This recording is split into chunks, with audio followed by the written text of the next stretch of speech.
Hello, everyone. Welcome to today's session. Super excited to have with us Claire Shaner, who has been known as Data Coach Claire. And the reason why we call her that, or she calls herself that, is because she knows all the nerdy marketing things that relate to data, and she wants to share with us the findings from a survey. Now, just a little bit of background. This is the second year for this survey that has been conducted, and share. Claire has asked folks to from all the influencer groups and all the different spaces where Amazon influencers hang out, if they would take the survey. And so it's nice to have a great cross section of people taking the survey. We're finding out the do's and the don'ts and the what's working, what's not working, and all that. And with all that said, I just do want to say hi to those who just got here, like Stephanie and Brad. Hello, Brad, Roxy. And I think I had said hi to everyone else already. Tatiana, thank you for joining. And David. Okay, over to you, Claire. You're on this side for me. Great. Thank you. Thanks for the intro, Eileen, and thank you guys for being here. Very happy to get the opportunity to speak to you today. And I see some people that I recognize and some that I don't. And since we have kind of medium-sized group here, feel free as Eileen and I talk through to pipe up with your questions and we can stop to chat.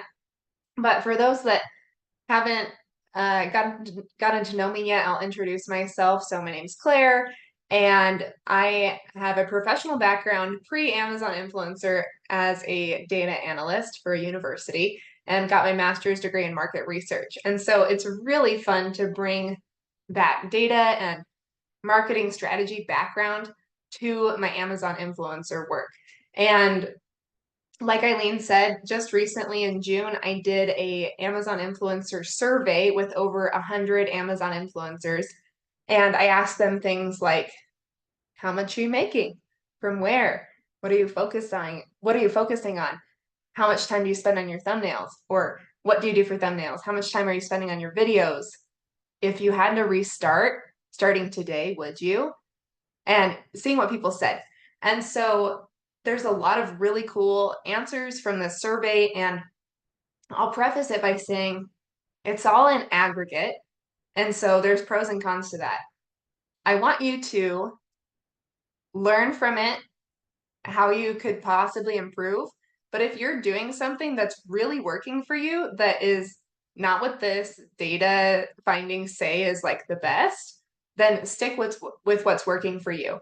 And this data is meant to inform if there's something that's not working for you, or maybe the data shows you that it could be working better, then to help you inform maybe improving your Amazon influencer practices.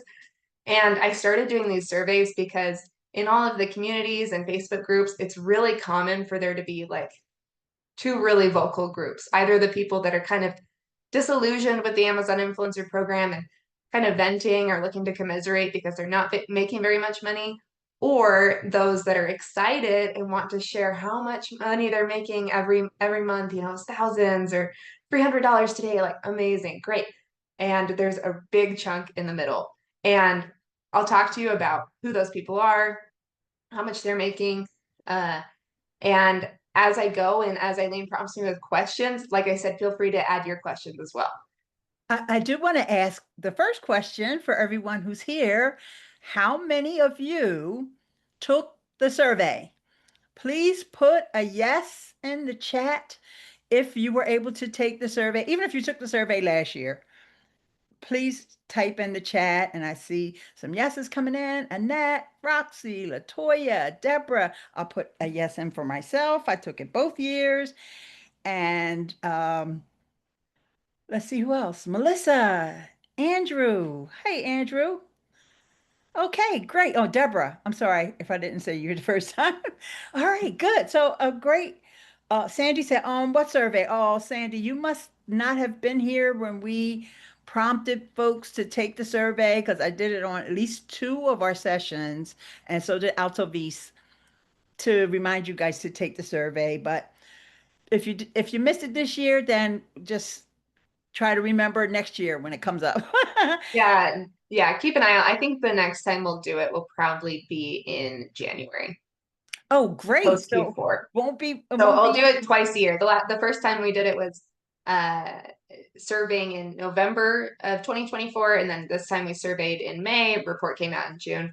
And if you didn't hear about it and really wanted to participate, thank you. And I'll we'll try again even more this next time to get the word out.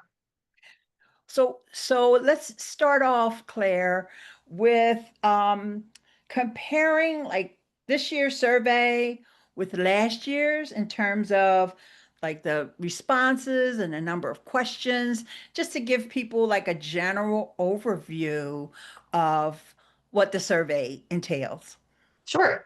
So, like I said, the first time I did it was in December 2024, and then this time did it end of May, beginning of June. And the first time we had 150 completed responses from verified Amazon influencers, and this time we had just over 100, 106. And like I said, asked questions about all their earnings and practices, strategies. And there were a few questions that were new this time around, asking about where people plan to focus in the next 3 months as kind of a pulse check of where are the majority seeing the momentum shift. And that was really interesting. I bet if you've been paying attention, you might have a guess to what people said. I also asked this time about thumbnail data, which is like really counterintuitive and surprised even me. And another thing that I really would love to share with you is the time that it takes to make videos and how that impacts your earnings. Also, I'm getting excited. This is gonna be great. Also, another really interesting finding that we could talk about was if it impacts your earnings to show your face in your video or not, because I also had a hypothesis about that, and the data surprised me. Awesome, awesome. And I think um, as we see some of the questions that come in the different groups, and a lot of times, even myself, as somebody who's constantly answering questions and responding, a lot of times I'll have this thought in my head, and something will just say, "No, don't respond yet." And then somebody else will come in with this answer, and I'm like, "Oh, I didn't know we could do that," or "I didn't know that that was the case," or that we had this resource in this particular group, or what have you. So it's it's cool to have these surprises and for us to keep learning that our experiences are not always, what everyone else experiences. They're really unique to us. So we're excited, Claire, to hear. Yeah, show me where you want to go first, Eileen, because I have like way too much to even fit in the hour. Okay. So you prompt me and we'll go. All right, let's start with some of the overall trends that were consistent from last time until this time. Sure. One of the trends that was consistent was that it takes people about 18 months now to grow to 5K a month. And so I think that this is interesting because for those that started, before I started doing this survey, or my hypothesis has started in like 2023 or earlier, you could grow to earning 5K a month pretty quickly, because you could establish those video slots without too much saturation. And now my hypothesis of the because is because there's more video saturation, that it's harder to grow, and that it takes some time, but that it's still possible. And let me find the graph to show you guys that. So how was that question?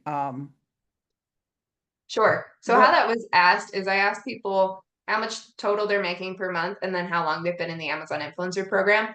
And nobody that had been in the program for less than 18 months was making at least 5K. So Gotcha. the maximum was not at 5K yet. So I just found it. And So I'll see if I have permission to share screen. I don't yet. yeah, Emmy, can you? give Claire that permission. And I see David said, he used to make 5 to 7K and now lucky to make 3 or 4K after being in 4+ years. And David, I can't remember if you took the survey or not, or if you answered when I asked the question. I don't see your answer there. So I'm not sure that you took the survey, but having your additional feedback is great. And what about you, Cheryl? I see that you're all ready to share your beautiful face with us. So come on, Cheryl, come on, Cam. So we could, we get a look at your loveliness. It looks like I still don't have access to screen share. Is Emmy, are you still there? And I see Lane is here. Lane, did you take the survey? No, I did not Okay. because I was on vacation That's whenever right, you were. she had the survey released. So Okay. unfortunately, I did not. But the analysis is always so interesting whenever we can get the report. So Okay, great, great.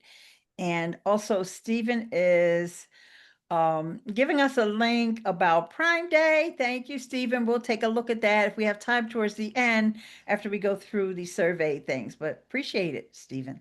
just for clarity, to a question, I'd be curious to know in the chat who all decided to take the survey and who didn't. If people could just press Yeah. one for yes, Yeah, two for no. I did ask that at the beginning. You probably Okay. can't see it because you're on your phone. And so we did have a fair amount of yeses. I would say close to a dozen yeses of people who are here now who took the survey. And I heard you. let me Yeah, just go ahead. say that, we were so excited to see last year's report. We were just like, uh, really excited. I can't wait to see this year's report. But last year's report was so amazing that most of the Amazon influencers mentioned that Logi was the first place for them for making the third-party commission. I think that was the exact quote that was there. And we ended up putting it on our website. So everyone who goes to our website right now, the first thing they see when they scroll down is that, hey, Amazon influencers literally selected Logi as their go-to, third-party system to get paid. And you're going to talk about it. You're going to talk about a lot of the things from this year. I mean, I've seen this year's report, and Claire, it looks like you take no hostages. You're like going all the way in. It's crazy. Yeah, like last year was an amazing report. This year, forget about it. I mean, if you don't get the full report, and I think Claire is not going to share everything, right, Claire? You need to pay for the full report, but it's worth every penny. And just Claire, I just want to tell you, if we didn't have you, we had to invent you because you're doing so much for this community. It's amazing. So just wanted to mention that, and it was exciting, and I can't wait to also keep Logi as the number one, or at least keep Mhm. on pushing as much as we can to really, be better than anything else out there. So just wanted to mention that too. Sure, thanks, Ahid. I just dropped in the chat a link to my online store if you'd like to get a copy of the report. It's stan.store/data coach Claire. And as you're, I'll go back to that 18 months thing, and then we could talk about the Logi specific information and then talk about some of those new interesting findings too.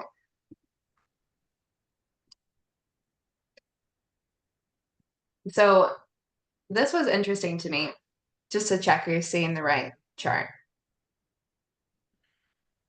Yes, and he responded making over 5,000. Yes. And so this was interesting. So you can see that I have the different times that people, or different lengths of time that people have been in the program, and then the maximum earnings of anybody in that group, and then the count of how many people were in that group. And so you can see that kind of in general, on average, it increases with the more time that you've been in the program. However, there seems to be kind of an inflection point at that like year and a half point where people start making more. And I don't think that there's anything magic about this. I think that what it is a few reasons that perhaps there's a lot of people that start off in the program and then kind of self-eliminate as they go, and that anybody that persists past that point is like really gonna make it because you're still putting in that time and that work. But there's nothing magic about the years. There's plenty of people that have been in the influencer program for years, but are making zero or less than 3K. There's nothing magic about the amount of time, but the work over the amount of time. Yeah, and I also think my insight on that in terms of people who just start off the first year not making as much is because most of the folks that were answering the survey were ones that you probably reached out to in the groups and so forth. But as they've been in the groups over the months or how many months they've been in the groups, they've been able to ask questions.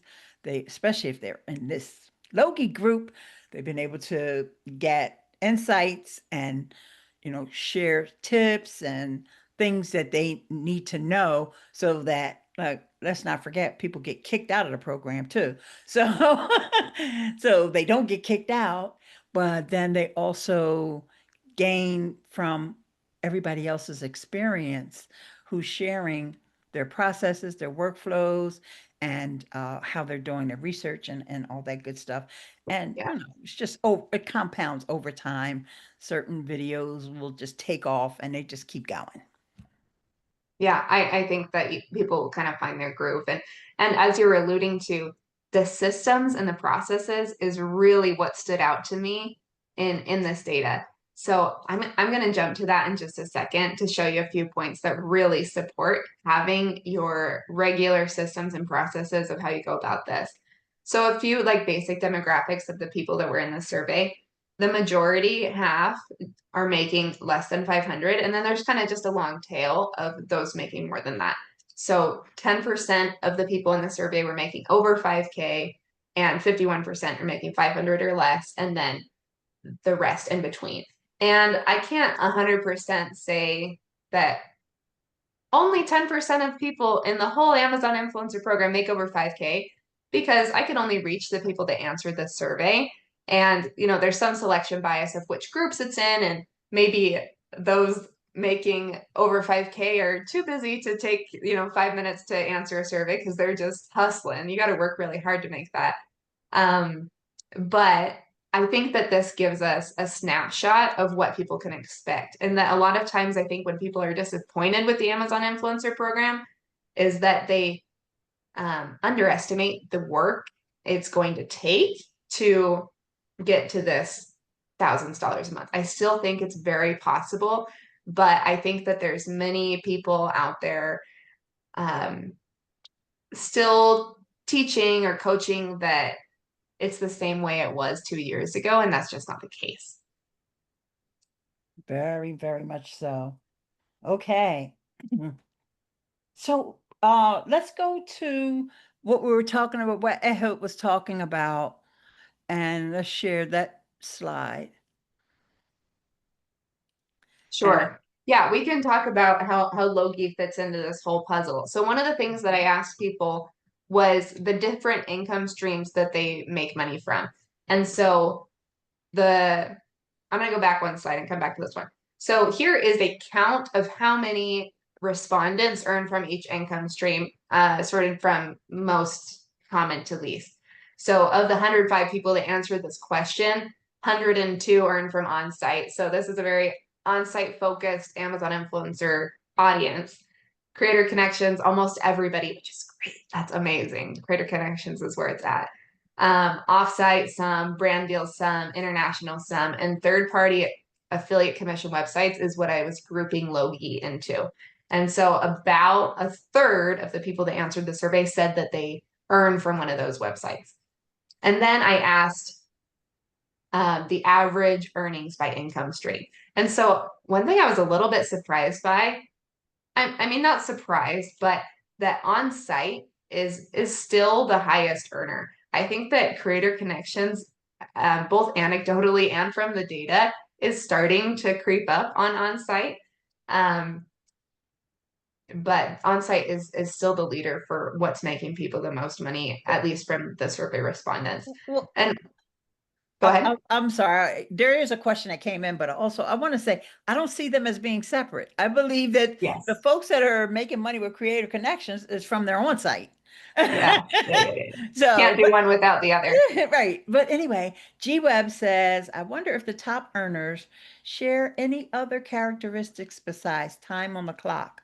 Does the survey explore any other similarities, differences among top earners? Okay, we're gonna come back to that question, G-Web, because it's a good question, but we just want to finish up with this here before we go to that, Claire. Are we done with this page? I'll talk a little bit more about the Logie specific things, and then let's jump to that question so we can finish up that thought. Thanks for asking the question, guys. I appreciate the participation. On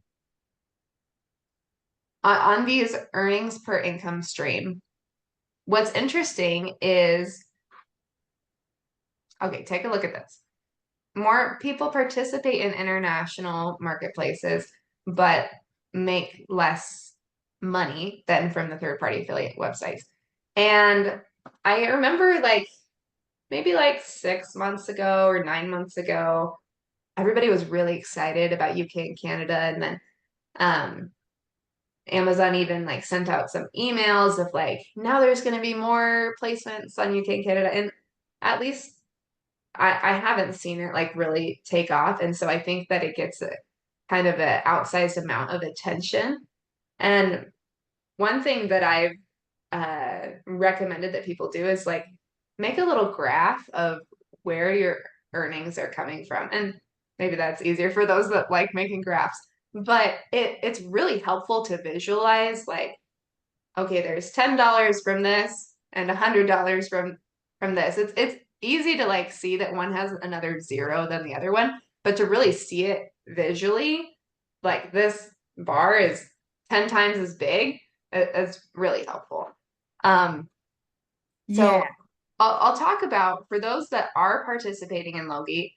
So if they said in this survey that they participated in a third-party affiliate commission website, then I asked them which one.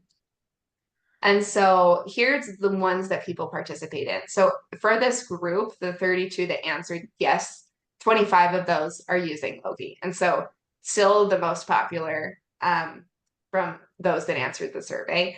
And then move on to, and Benable's coming up there too. So Logie's still pretty popular. And then I asked people also what are the reasons that you use Logie? And the most answered was the additional commission earnings. And then there's lots of reasons to use Logie, but that was the highest selected option. Yeah, I think we should go through a couple more of those. After the initial additional commission, then the next one that I can see here is the dashboard. Logie's data, which is what made me fall in love with it. And when I first saw it, before I even started earning commission, and then the free product samples. Fantastic, fantastic. Okay, and I just wanted to back up a little about what you said about the international storefronts. And I think this is why there's another reason why it's a good thing that we're all in Logie already, because you mentioned 6 months ago, maybe even 8 months ago, because I did a YouTube video about it. It was the thing, and it was doing well. That's because they promised that they were going to start having on-site, but then they didn't do it. They didn't do it. And so, who knows why? UK especially, I'm specifically thinking about UK because sometimes it is a little on and off, but UK, because we had our friend Zoe here who was going to the UK offices and getting trained by them and all of that, and giving them feedback, and then they didn't fulfill the promise. So this is why it's important that we are already in Logie, because that way we could still continue to make money, even though we put some effort into populating our storefronts on the UK. And I know for me, it started doing well. I got payout and everything. And then now it's just like completely dried up. Yeah, we could pat ourselves on the back a little bit with Logie. Um, one of the questions I found kind of interesting and like kind of confirming what I thought is that I asked people in the next few months I plan to focus most on, and creator connections was way up there. And then there's also this group that was a little bigger than I thought that said other online earning, like running a business, TikTok, etc. That there's some that might be starting to move away from Amazon influencer as a main focus. So I found that that was interesting. I agree. I think that's interesting as well. I know I have TikTok shop. I just don't, I can't find myself getting motivated to, I posted 1 or 2 videos and I was like, eh. Sure. But I can see, and I hear how people are doing well with it. But YouTube to Yeah. me is a better play. But yeah, it's great that people are able to have choices. Yeah, there's plenty of ways to earn money online. And one thing I found interesting from the survey result is I asked people like this hypothetical bad situation, like Amazon removed your storefront. You don't have access to any of your videos, any of your old socials. You have to start from zero. And hopefully that level of bad wouldn't happen to us. But like say it did with their fickle Amazon. Would you restart or would you just move on? And the bulk were in this, like, I'd consider it, like some conflicted feelings, but 37% said a solid yes, I'm in, it's worth it. And only 8% said no. And so what was interesting too is those that said, I'm over it, not worth restarting, were most of those weren't making very much. So anybody that was making a higher commission was in the at least I'd consider it or it's worth restarting. Yeah. And I do have some comments here. I think we should Sure. Oh yeah, let's no, pause and answer some questions. Leave me yeah, through. well, more feedback than well, we'll see. And this one is from Stephanie. Hey, Stephanie. And she says she's at her breaking point, made under $10 these Prime days and worried to post in my Facebook group. I'm pivoting away from videos and will give it a few more months, but really running out of steam. I was at least making over $100 a month for a while, not even close last month and this month. And she's kind of heartbroken. And Cheryl, who is one of our OGs, I hope you don't mind me saying that, Cheryl. Just messing with you. Cheryl Locke. Do you do a YouTube channel review? Not just upload your Amazon videos, but make real YouTube videos about products. Mm-hmm. And so Stephanie said, I put in so much time already. That would be just more time to invest. Okay, David. He says, okay, guess with all the Amazon streams, I should make 5K or more on site, off site, CC, meaning creator connections, video production fees, YouTube ads from videos, third-party payments, etc. The actual AIP on-site part has dropped a ton. So I think David is what he's saying there is, yeah, when you add all that stuff up, it's okay, but the actual on-site for Amazon influencer program, no. And Deborah said she had good insight from Genius Link support. Ironically, I had to reach out to Genius Link support this week too, Deborah. They said focus on international shouldn't really be a priority until your clicks from that marketplace is at least 10% of your overall clicks. Well, I personally, I take that with a grain of salt because it depends upon where you're putting those links out, in my opinion. That's and Roxy said, I have never made much. I can't seem to figure it out and No, it's very saturated. Oh, hang in there, Roxy. And for all of those who are trying to get on Roxy because she's working out, let her do her thing. Go, Roxy, go. She says she's You supporting her. rock, Roxy. She says she's supporting her husband. All right. So I think I read through all. I got us up to date, Claire. So, Thank you. Um, I really feel for you for those that are feeling like they're struggling, and I actually just launched a course specifically for those that want to get their momentum back. I see Cheryl's on the call. Cheryl's in my course. Hi, Cheryl. So you can find more info on my storefront. But one thing I would recommend is as kind of a pulse check, and this is from the data too, is the average across all of the survey respondents, the average earnings per post. So I'll walk you through this. Think about your total monthly earnings, just like take last month, for example. So say you made $1,000 last month, just as an even, easy number. Say you have 1,000 videos on your storefront, then your earnings per post for that month would be $1. If you have 500 videos on your storefront and you're making $1,000, then your earnings per post would be $2. And I think that this is an interesting number to focus on because it's kind of an equalizer across people that have been doing this for a long time or just starting out, because it takes into account how many posts you have. And so the average earnings per post from the survey results was about $2.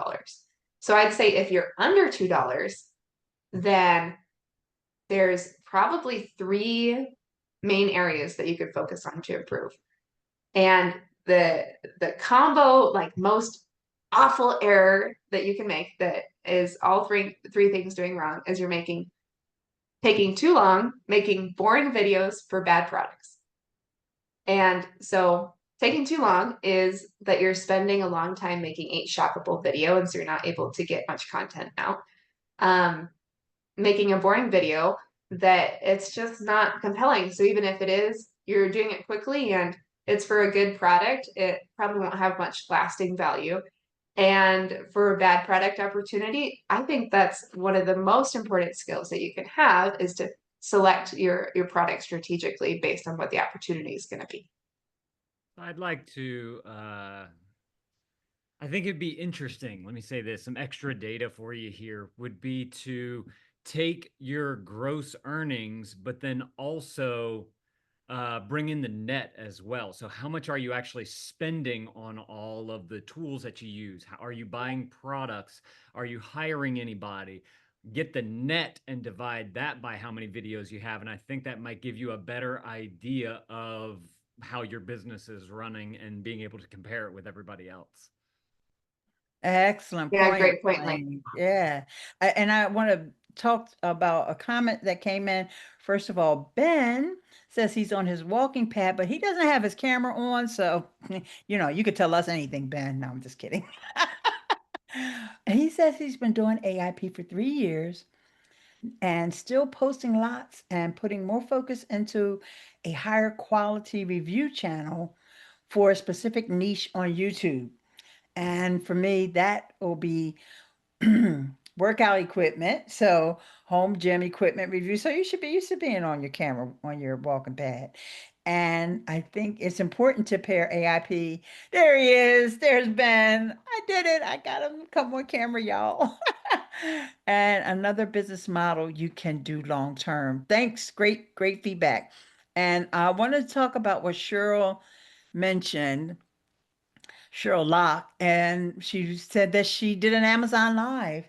She wanted to know if anybody was doing Amazon Live. Well, actually, Alta Vista encouraged everyone to do some Amazon Lives. I can't wait to hear from Latoya about how that actually worked out for her. But so last Friday's session, we talked about Amazon Live. And so I did see some folks going for it, because was Prime. So yeah, and so Cheryl says she just popped one out this week and did sales, and sales are still coming. So Amazon is probably on your replay. This is something that I notice, and you probably have too. When you check out that last screen, when you check out, you'll get suggested to watch someone's live stream, and that person does not have to be live at the time. It could be a replay. And I think they tend to go with people that you're following. And I know Cheryl has a loyal following because of all the years of when we were really gung ho doing Amazon Live. So good for you, Cheryl. Thanks. And yes, replay checkout. So yeah, she knows. And Altavi says she went live each day. Won't go live today because I won't be home, but I've been seeing sales from them. Okay. So yeah, something to think about this weekend. And let's real quick, Latoya, did you ever get, I saw some questions that you were asking. I just want to know how you made out. Were you ever able to go live? So yes, I finally figured out how to do it with OBS on my MacBook. So yes, I figured that out, and I was planning on going live today because yesterday I ran out of time. Oh, I okay. finally got all of the software and the right things to be able to talk to Amazon Lab. So I'm happy about that. All right, great. So maybe next week we'll talk more about Yeah. how things went with the Amazon Live. And That's Cheryl is also encouraging Alta V's to post those on Bendable. Uh, you can see mine on my profile. Yeah, Cheryl. And I saw a lot of you. Well, there was one person in particular, I don't think they're here right now, who I saw uploading their video to Bendable for some dresses. And it like caught me by surprise because I'm not used to seeing that. So that was cool. Wait, Benable does video? You as your image for whatever you're putting on your list, you can upload a video file. It's taking video files now. It's some exciting things happening on Bendable, guys, but Is there an API with them? some not that I'm aware of. Nope, you gotta do it manually. None of that Airtable repurpose.io thing going on over there. Remember, Bendable, well, you probably haven't paid too much attention when we talk about Bendable. Bendable is really a place to share things that you like. It's not just about earning money. Yeah, no, So, absolutely. I've looked into it. and with your travels, as much travel as you and your family do, that is a perfect place for you guys. Yeah, Sandy said, wow, didn't know Bendable except game changer. And Andrew said, whoop, whoop. Okay, let's get back to the survey. I'm sorry, Claire. Were did were you ready to move on to the next topic? Sure, Okay, sure. okay. We could talk about this comment Lane made about spending money to make money, or we could talk about systems. I think we want to talk about systems. Okay, let's talk about systems. So one question I asked in the survey, which the answer really surprised me, was in what percent of your videos do you show your face on camera? And I don't know if anybody like really knows their actual percent, but it could give a guesstimate, like about 70% or about 20%. And my hypothesis going into this was that those that have more face in their videos were going to be the ones making the most. And the answer kind of surprised me. What the answer is when I crossed it with, am I showing the right screen? Yeah, I believe so, Right. because I remember this slide. Okay, thanks. I crossed answer this with how much people are making. And those that either show their face 0% of the time or 100% of the time are those that make the most. And then kind of a little dip in the middle.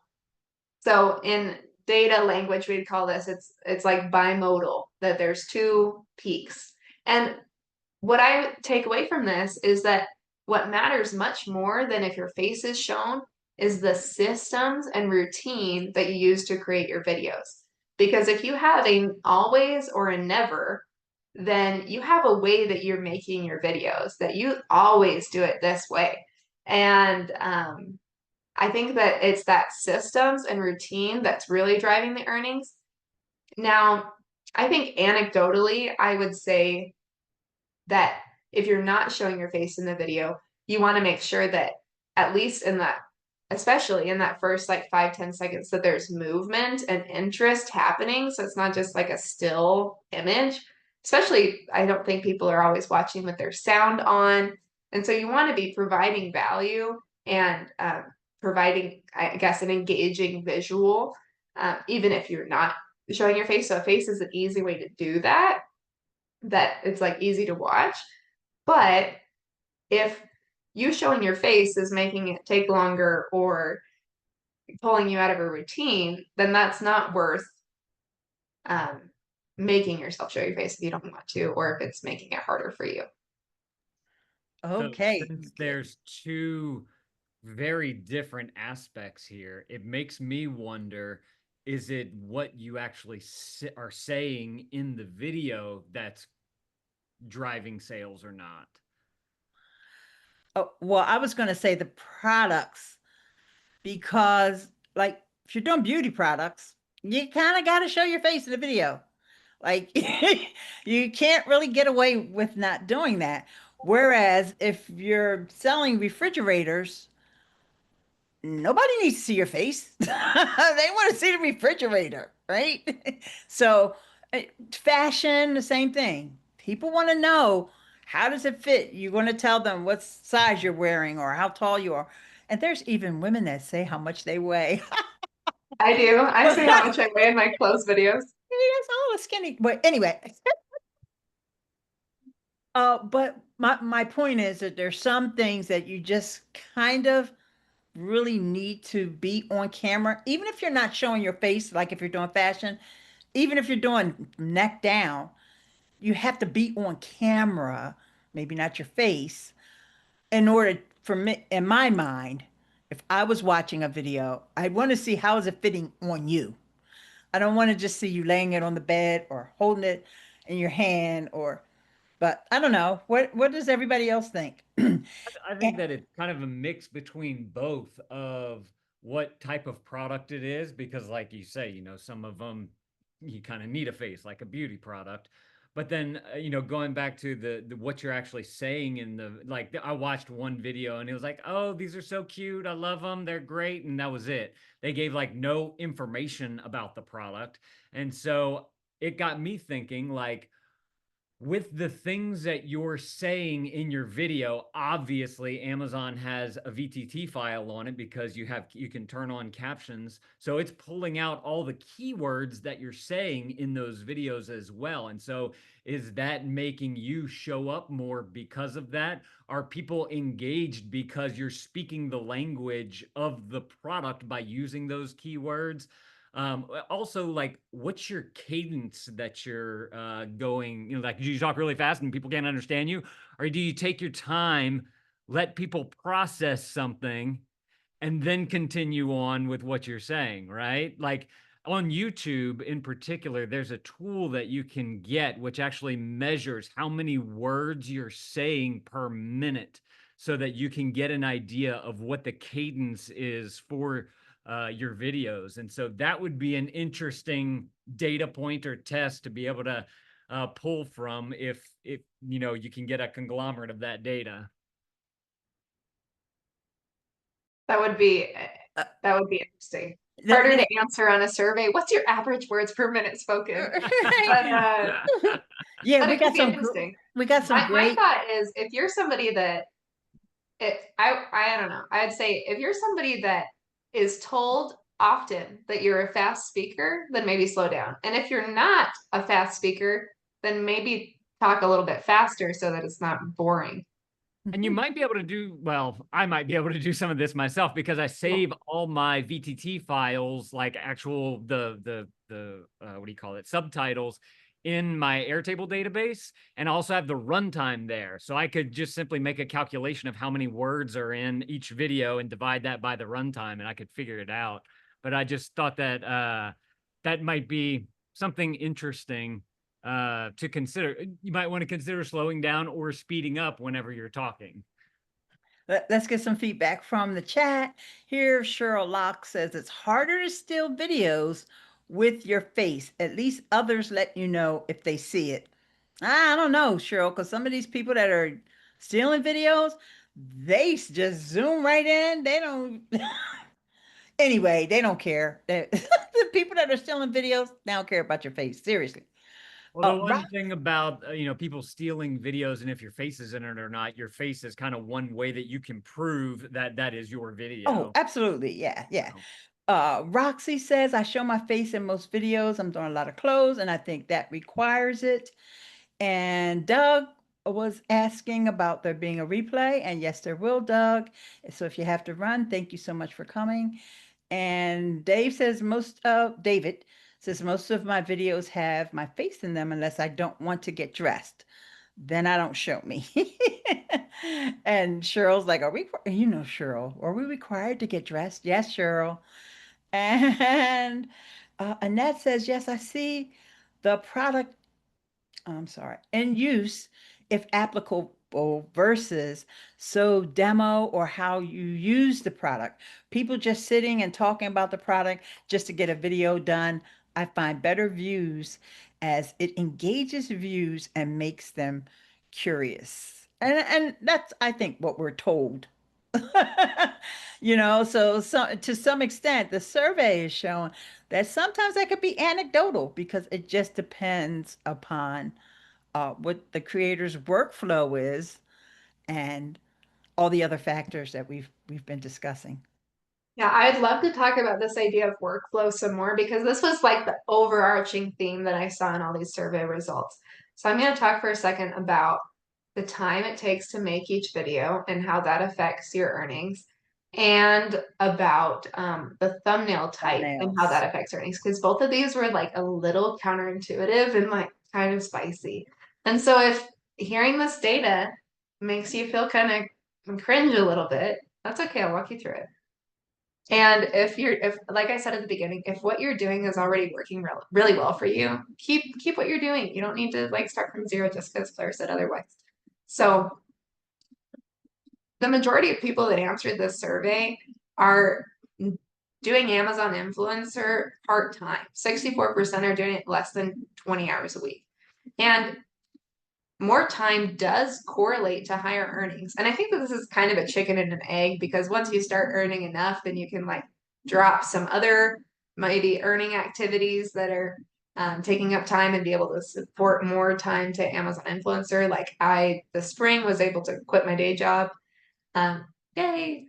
But and then there was only 2 people that said that they are doing more than 50 hours a week, and one was brand new. And so that skewed the last one. So that's why that one's funky.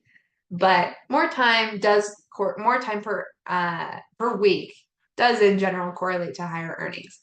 However, here we have average time spent per shoppable video and their average monthly earnings.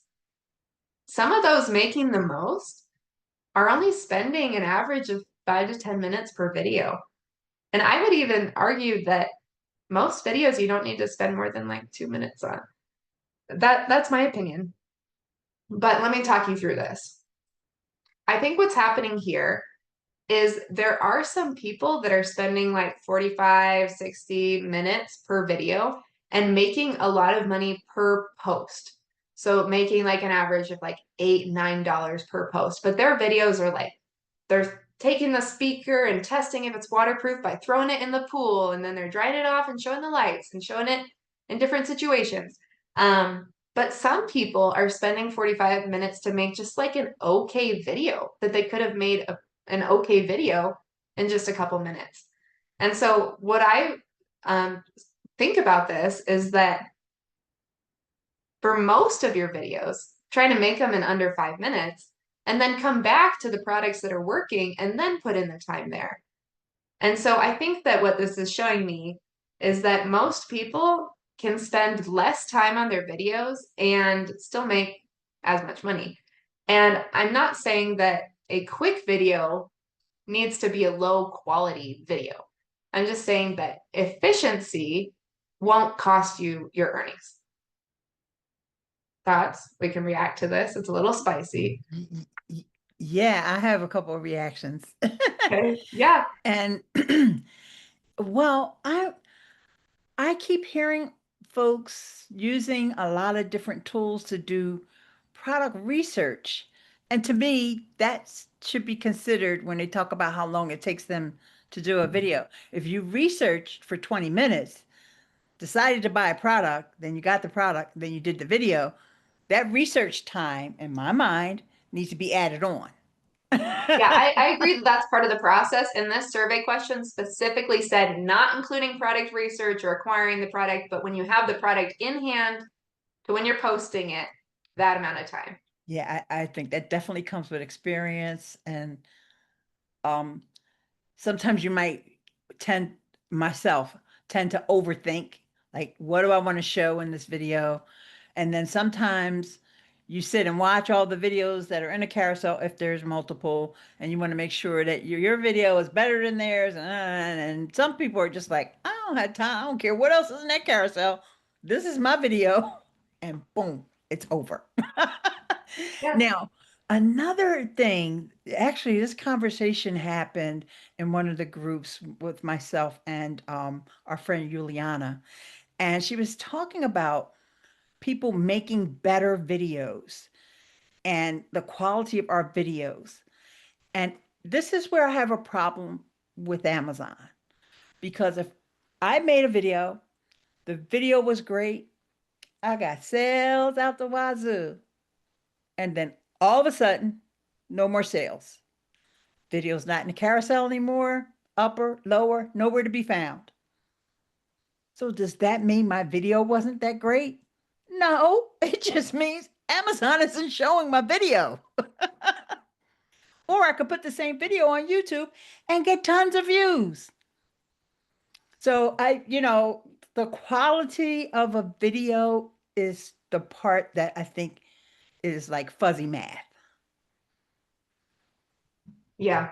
Yeah, and quality is up to the eye of the beholder. I think that honestly on Amazon, that I don't have data to support this besides this time spent, but I think that some of the messiness that comes from not like doing too much edits or too much scripting, but just like talking to the camera, talking to the customer, some of that messiness is feels authentic.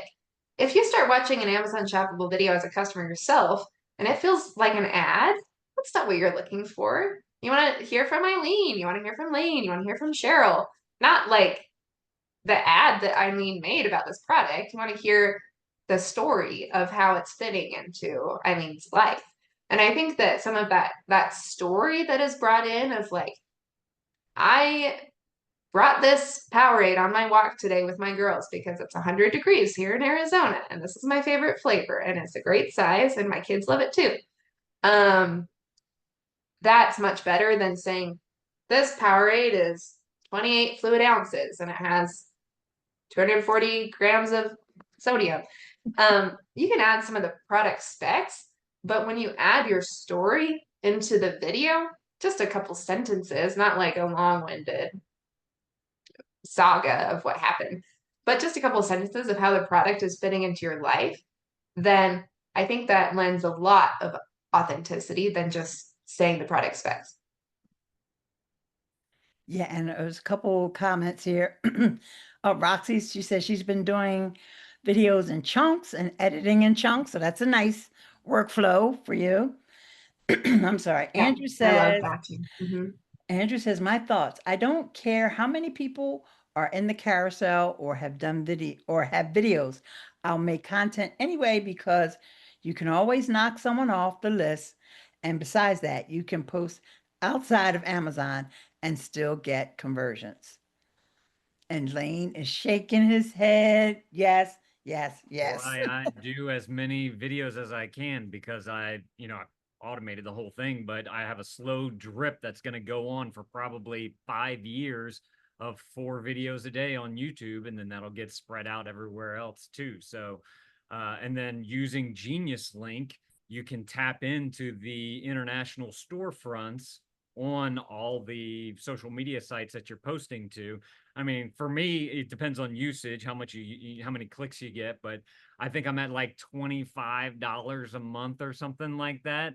And I make hundreds of dollars on just Canada and UK alone. So yeah, that's having that library of videos that I can just slowly drip out. And whenever I go on a 30-day road trip, like they're going to continue going out, whether I'm shooting videos or not. I still show that activity there. And Andrew says, we so need a session from you on how to set up and use repurpose. Well, Andrew, your wish is Lane's command and Altavis. And we'll I think we're set up for late August is what I understand. I don't remember the exact date. So you more got about that later. in, yeah. Stay tuned, Andrew. Andrew's got a bunch of exclamation points after the word awesome. Yep. And Altavis said, yep, the fireside chat is coming. Whoop, whoop, whoop. I'd be curious to All know real right. quick from people in the chat, how many of y'all are posting to YouTube? Just put a 1 if you are. Nice little flurry of ones coming in, and one not yet, but looking into it. And I have repurposed. So David is, he's already repurposing with repurpose. Cat C, hi Cat C. Not yet, but created my channel this morning. Very, very good. And David, you tech Pia, thank you so much for joining us today too. And we'd love to hear you come on mic and share some of your thoughts about the survey. Melissa says yes. And I think I got everyone who said yes. All right. Roxy's put in a 0. So not yet, Roxy. It's okay, Roxy. We talk about that as well. And so let us know like what's holding you back, what's stopping you. Because I think everybody should have a YouTube channel, even if you're not posting Amazon. I just love YouTube. But yeah, so if there's something holding you back that we can help you with, that would be a great topic to cover in a future session. And David, you tech me up, David? Or sorry, wasn't listening much on the survey. Okay. All Yep, right. I don't have too much feedback today. Okay, that's all right. I just want to hear your voice. All right, Claire, you had a slide up. Did you change your mind about that? Oh, sure. We were just talking about this idea of quantity versus quality. And I think in summary, you can make good money on Amazon or on YouTube making content about products with both. And not necessarily that quantity has to be low quality, but sometimes more time does not mean higher quality. That there's a lot of people that are spending a long time, and by long time, I mean like more than 15, 20 minutes on every video. And not every video is making them enough money to make it worth their dollar per hour. And one of the things that is the highest correlation with how much money people are making is their number of storefront posts. More posts is more money. There's some variation about how many posts and how much money, but they go up together. Great. Can we go and talk about the thumbnail situation? Because Oh, yes. when we're talking about time spent, Oh, yeah. that also should be included in your time. Totally. This was so interesting. And like when I first saw this data, I myself needed to do a double take, and I like really looked into it. I probably spent over an hour analyzing just this aspect of the survey data, and the data is clear. So I asked survey respondents what type of thumbnail they typically do. 8% said nothing, I don't add a thumbnail. 37% said I will typically select an image from the video, but do very little editing of the image. And 55%, just over half, said I will typically make a custom thumbnail for each video, adding things like text, images, graphics. And so when I was writing this survey, I thought of these like this, that there's a default image, just whatever kind of nasty face Amazon selects, a simple thumbnail that maybe you're selecting a nice image and maybe like adding a little edit to it, or a fully custom thumbnail, adding text, adding graphics, adding images together. And I'm thinking custom thumbnail is something where you're like opening up some type of like photo edit tool to help you make this image.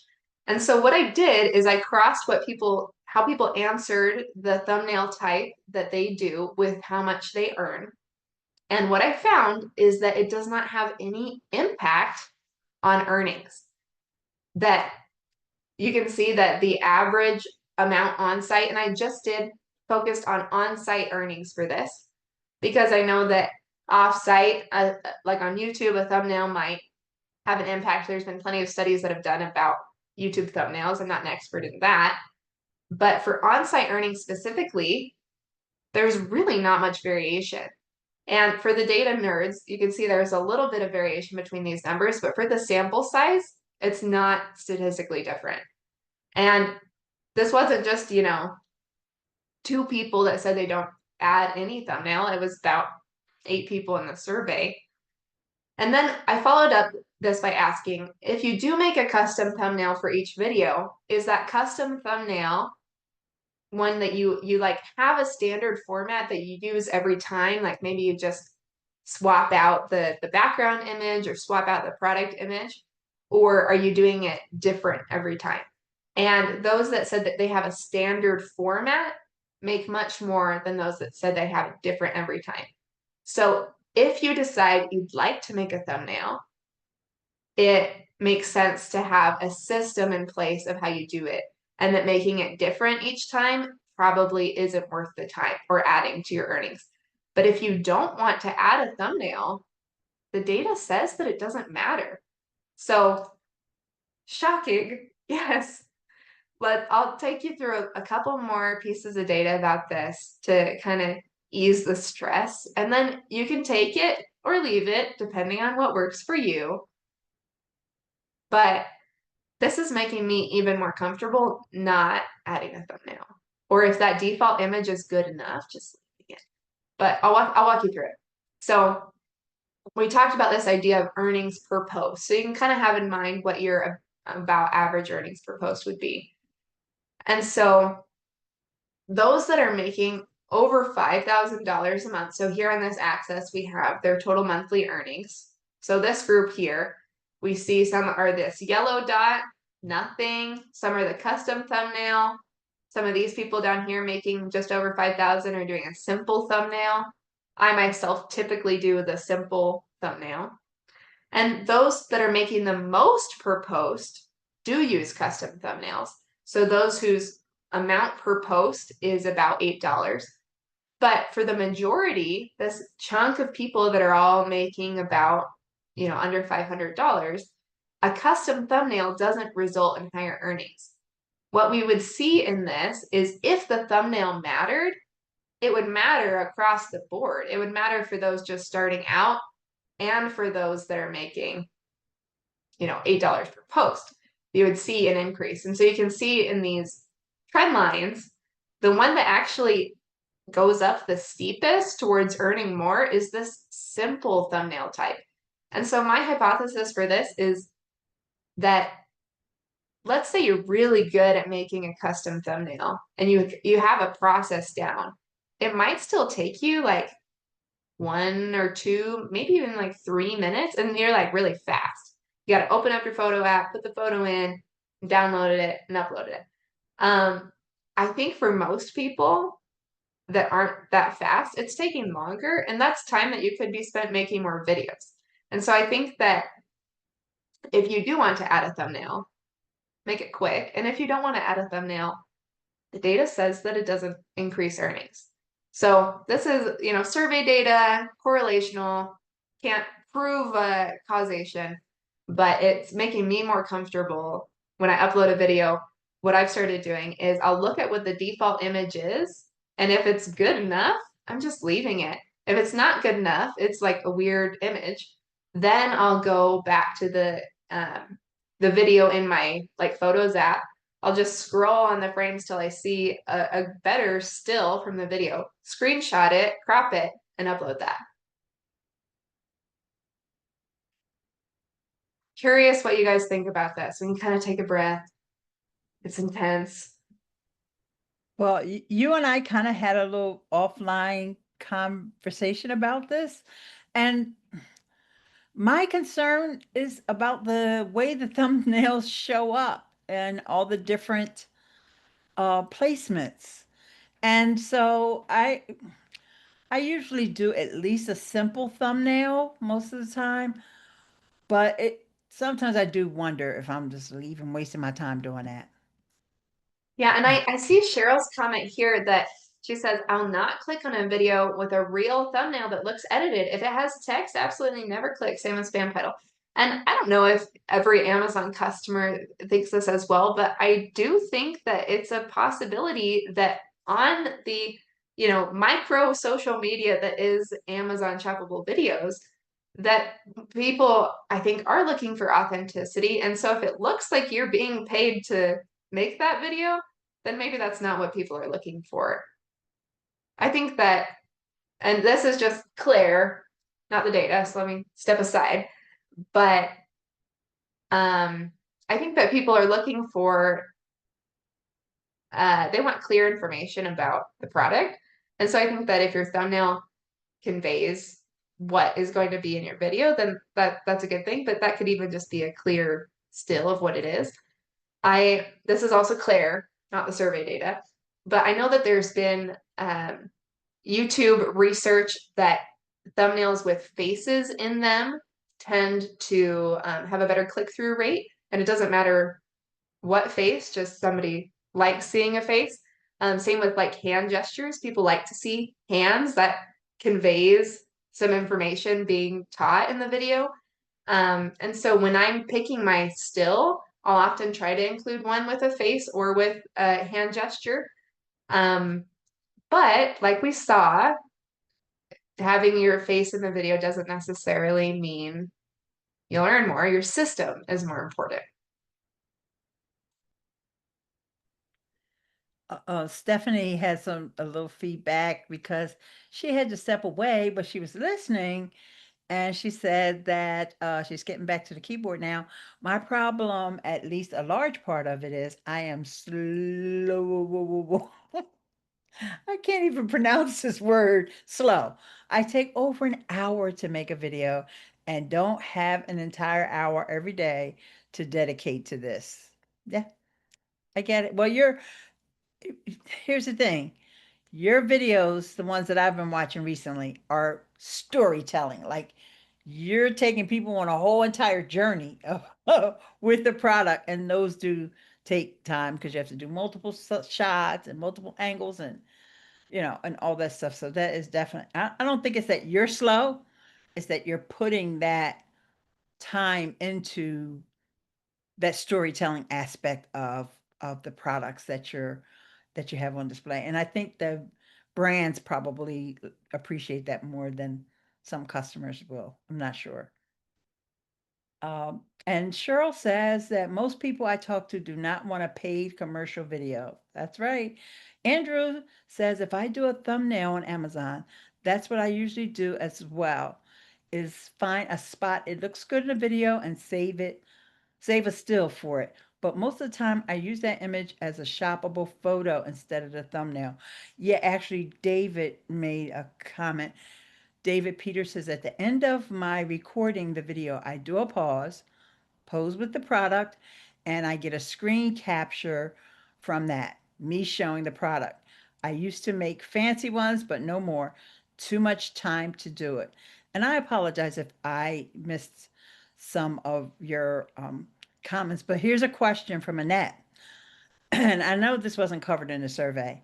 Along with thumbnails, what are thoughts on video titles? But maybe next time you do the survey, you can ask about that because I've seen some that like to use that same title over. And I know for a while there, David Utechpia, where we were using like, is it worth it?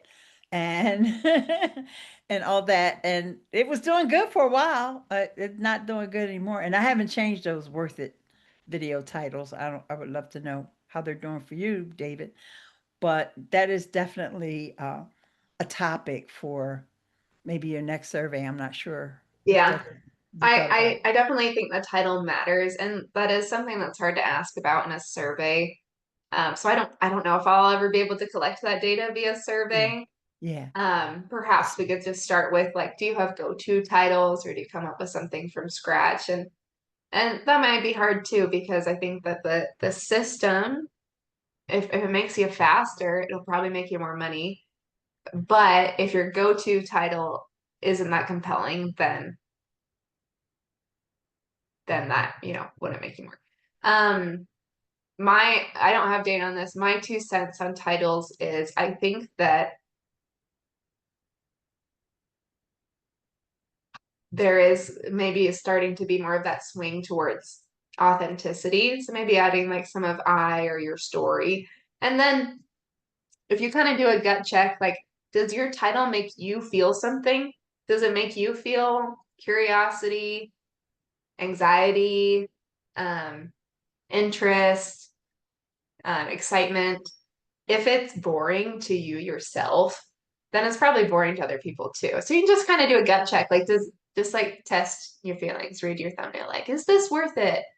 My top tips or whatever. Like, if it's making you feel something, then great. And if it's, I don't know, if it's boring, then switch it out.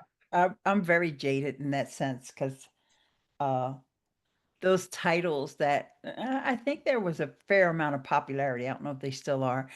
Honest review.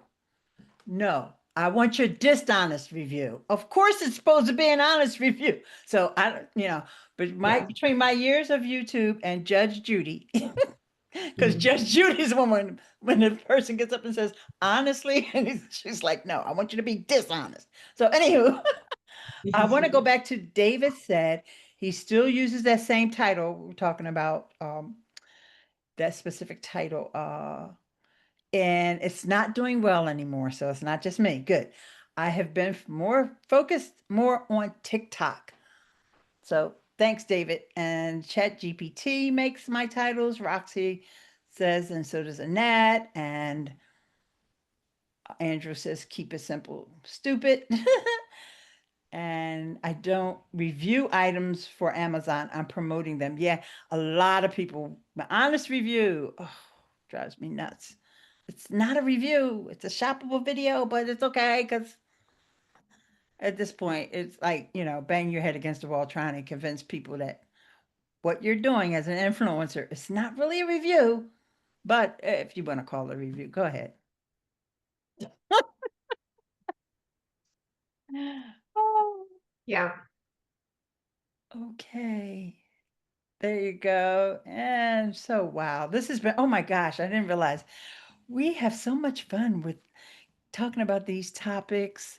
It's always a great time hanging out with each and every one of you all. Thank you so much for your contributions in the chat and even those that came on mic.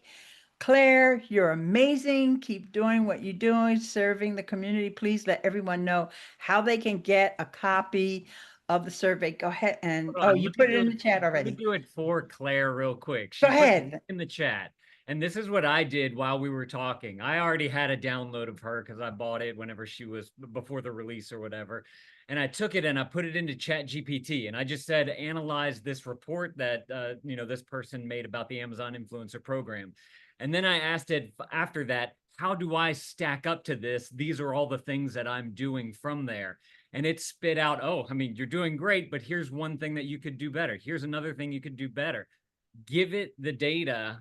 She's already collected it for you. Now put yours in there with it and have it tell you where the points that you can do better at are.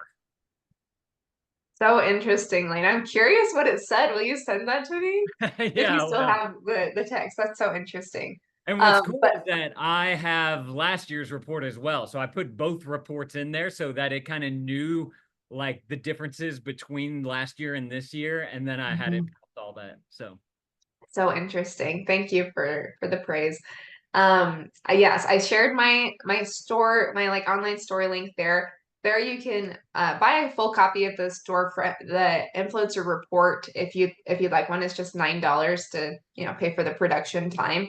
And I also have a free newsletter that I send out, informational tutorial newsletters about 3 times a week right now. And so if you'd like to sign up for that, it's free, and I'd love to have you join there. Thank you so much. Well, everyone, I see a couple folks have just got here. I hate to tell you, you got to come back at 2 p.m. for Alto Visa's session. Make sure you get that link. It's going to be posted in the Facebook group, or you're going to get it in your email. If somebody can post it in the chat real quick, because we are signing off. Once again, thank you, Claire. I appreciate all the time and all the effort that you put in to the survey and for bringing it to us. And yeah, message me on Facebook if you don't have the link for the 2 p.m. session, okay? Because we're signing off. Bye, everybody. Bye, See you guys. See too. ya. Bye, all.